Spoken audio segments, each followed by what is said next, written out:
So the first thing to do is to take our interior pocket. So this is piece F, and we will cut a piece of binding to cover the top edge. And just like we've done our binding before, attach it to the right side, the wrong side I should say. Depends, if you want your pocket to be, I like the pocket to be contrasting on the inside, but you could have it facing either way around. So if you think of the interior of the pocket is where we're working on first, we're going to stitch that or overlock that down, fold it round to the right side, and then top stitch the binding on this side.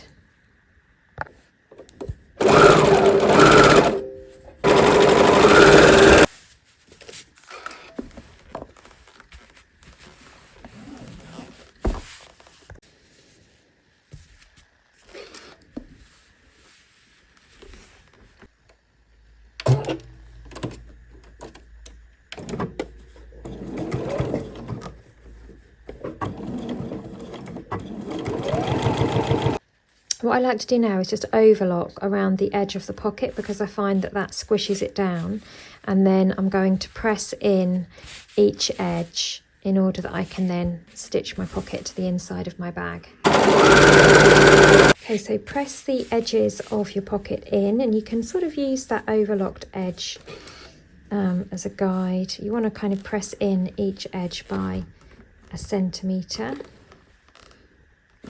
I'll do the sides first and then the edges. It is a bit tricky with the puffier fabrics to do this.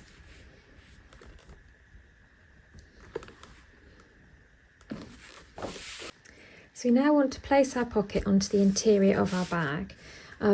First thing to do is to find out the centre point. So fold your bag panel in half and just draw a line there at the centre point. And then if we do the same, I've marked the centre point of my pocket with the pins there. So line up those pins with your centre line. So we want this to be in the middle. And then if we remember rightly, our straps on the front came in 19 centimetres from either edge. So we kind of think, well, our straps on the back are going to be about the same. So we want to make sure that we are clear of those on either side. You can just measure in to check that we're central on either side. And then we want to be, this pocket needs to be 19 centimetres down from the top.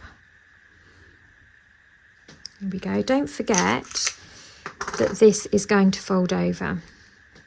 And what we want to do is we want to position this pocket in such a way that it does not, the stitching when we stitch the pocket in place won't show on the right side, because you want this pocket stitching to be covered up by the trolley panel, the luggage sleeve that we are putting on the other side.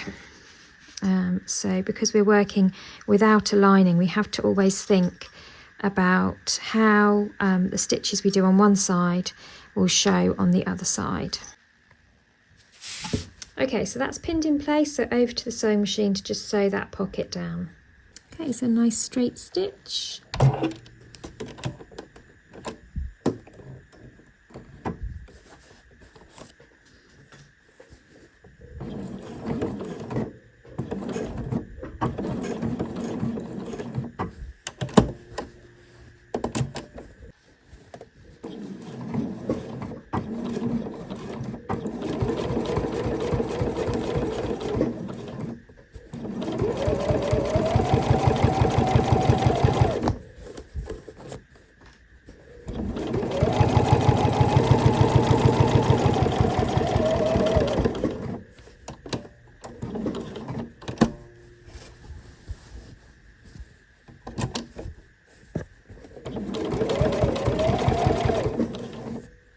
Okay, so what I'm going to do is I'm going to do a twin needle. So once I get to the end, I'm going to flip that round and then just maybe do 1, 2, 3.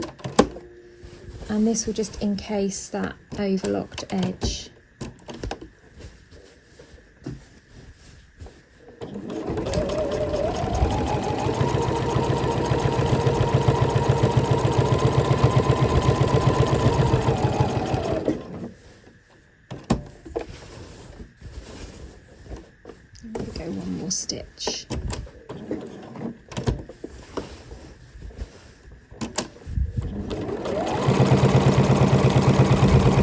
So that's sewn on now. You can see I've got the twin needle there, and the pocket is stitched on there. That's going to be hidden by the trolley sleeve in a minute.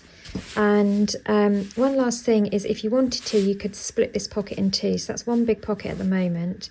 I'm just going to stitch through the middle there, because that will give me a sunglasses pocket and a phone pocket. I've just tested to see how big my phone is, but I'm filming on my phone, so I can't show you that bit.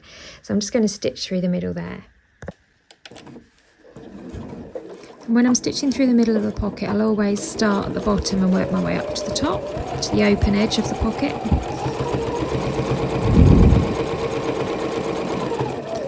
I won't stitch through the binding because it won't look as nice, so I'll just stop at the binding there, do a few back stitches. There we go, so that's now split into two. Next we will make our trolley sleeve. So this will sit on the back of the bag, and we're going to fold over the top and bottom edges, place it on top and cover it with the straps just like we did with the pocket on the front. And then what that will allow is for the wheelie case trolley handle to slide up so that you can pop your bag on top of your case if you're taking it on holiday. So first thing that we want to do is cut 2 pieces of binding. So just slightly longer than the top and bottom edges. So looking at the exterior side, the right side, what we're going to do is we're going to actually attach the binding to the right side this time. I'm going to do it slightly differently. So match the raw edges, unfold your binding just as we did before.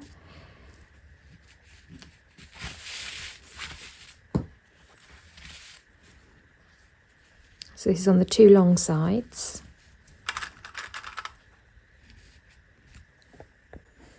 And then I'll just use my sewing machine in this instance to stitch the binding down on the first side of my trolley sleeve.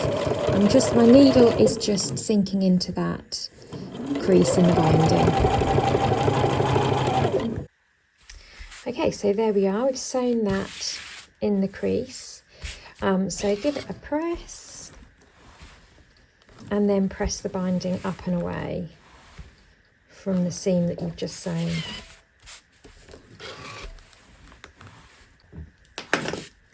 So once you've pressed that, turn it over to the wrong side, the interior side, and you want to press this down by 3 centimetres.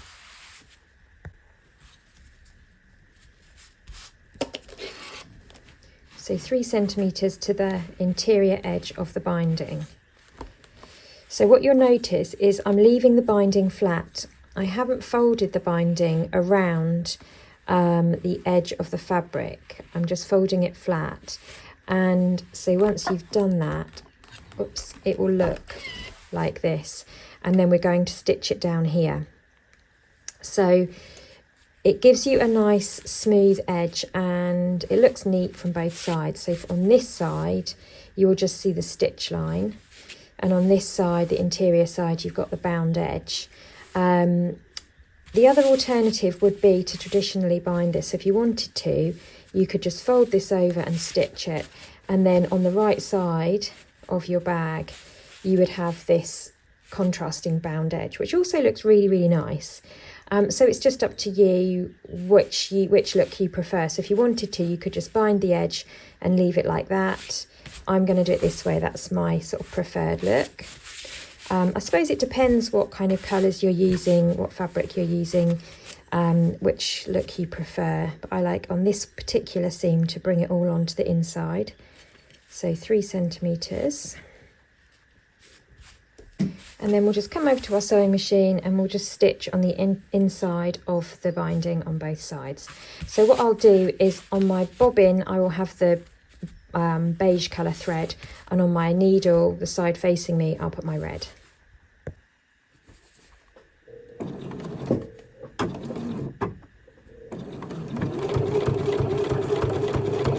So because these stitches are going to show on the outside as well, I've just increased my stitch length to 3, which is the stitch length I'll use for any of the sewing that will show on the outside of the bag.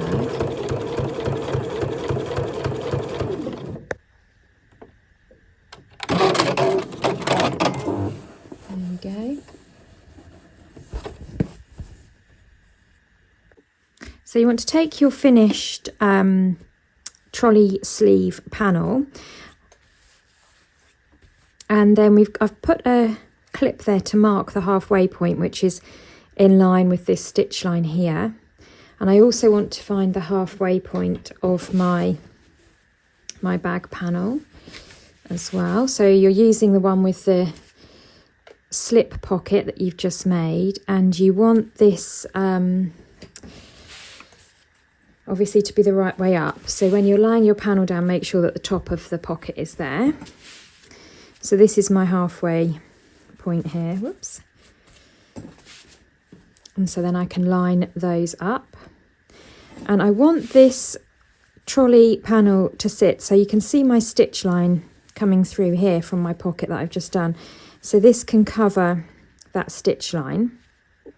So it wants to sit 12 centimetres up from the bottom edge. So I've measured up 12 centimetres here, and that is where that is going to sit. So line up the centres and 12 centimetres up. And you've got these horizontal, the vertical quilt lines.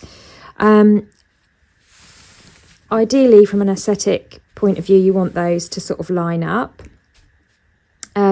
If they don't, when you found your centre positions, you can always move a little bit, because in a minute when you put your straps on over the top, they are going to hide this area, and your straps are 4 centimetres wide, so you've got a lot of leeway there.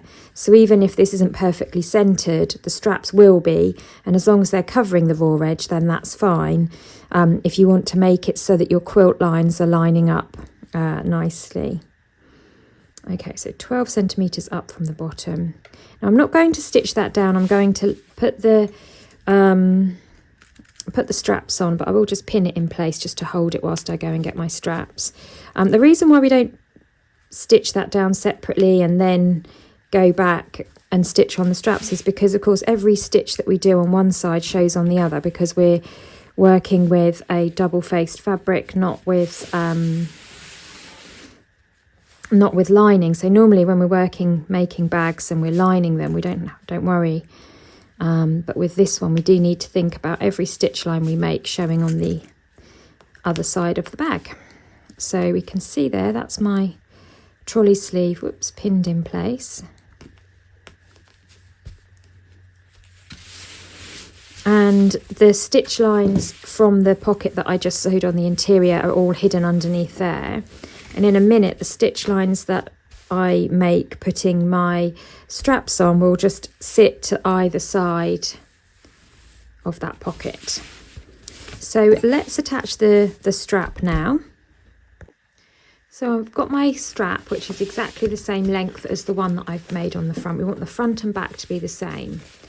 So here's my front panel. This is the bottom of my front panel here that I made before, with my strap already attached.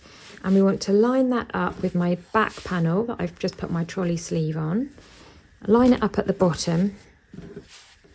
And we want to make sure that the straps are in the same place. The fabric has a tendency to squish up once you've put pockets and things on it. So it feels like the front is a little bit smaller than the back at the moment. Just find the central parts and it will all come good. So line everything up. And then I want this strap, so I can use the front to line up where my strap will go on the back, because I want them to be exactly the same. This is quite thick to pin through, but it will go. Okay, and then that's going to come all the way round and come back down and line up on the other side just there. So once I've got my placement, I can move my front panel back out of the way.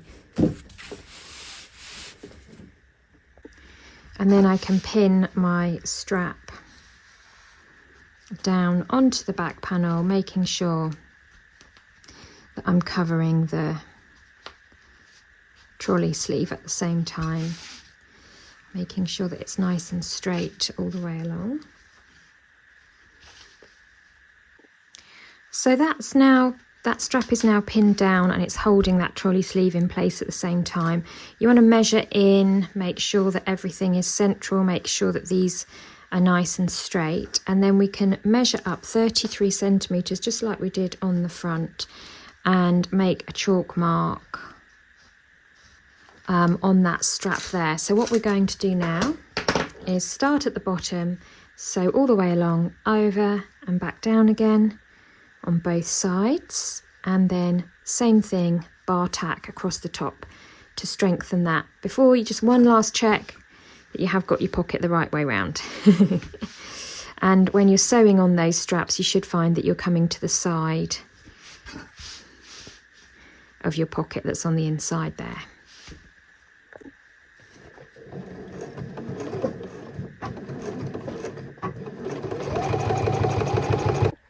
And then you want to just finish, once you've put those straps on, just finish them with a bar tack, just like you did on the front at that 33 centimetre up position. So that is now all done.